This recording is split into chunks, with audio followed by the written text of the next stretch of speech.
This is a quick demonstration of the new user interface for group labels on sysrev. Group labels are a way of filling out spreadsheets for individual documents.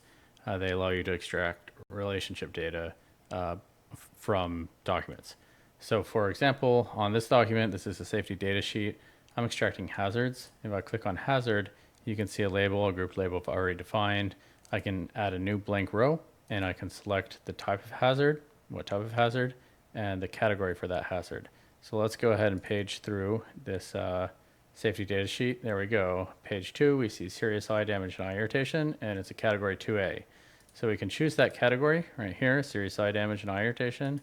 And for the, that's the type. And for the category, we can put in category 2A, or we could copy and paste that value in.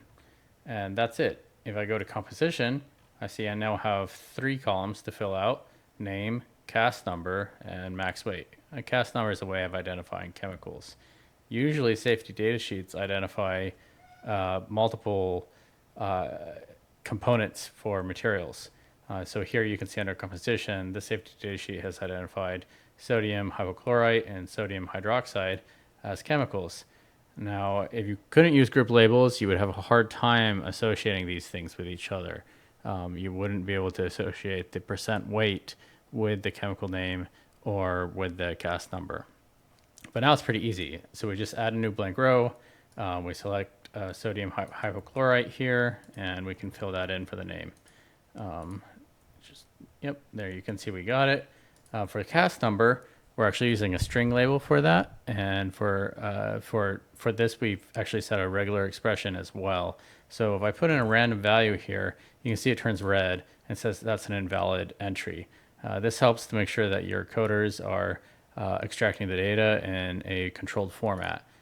So if we take an actual cast number, you can see right up into the last point, it's invalid. And then when I add that 9, it becomes valid. It's a valid cast number.